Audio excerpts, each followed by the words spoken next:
Во сите образовни установи, во сите детски градинки се почитуваат превентивните санитарно-хигиенски мерки и нема зголемен број отсутни ученици и деца поради грипот, констатира Државниот санитарен и здравствен инспекторат, кој активно е вклучен во следењето на сезонскиот грип и почитувањето на одлуките од Комисијата за следење на состојбата со грип во Република Македонија.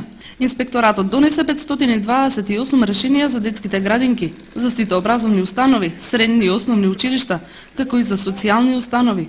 Направени се околу 374 контроли и во детски и во образовни установи, согласно донесените решенија, и тие се уште се во тек. Се почитуваат превентивните мерки дадени во решенијата, а тоа е засилена хигиенизација на која се инсистира, да се обезбеди дезинфекцијски средства и редовно да се врши дезинфекција на простории, каде предстојуваат деца и ученици, да се проветрува постојано и да се следи здравствената состојба.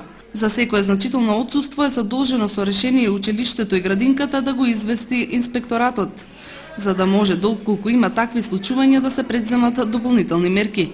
Таму каде има известни одстапувања од превентивните мерки, направени се контроли, надзор и се следи состојбата.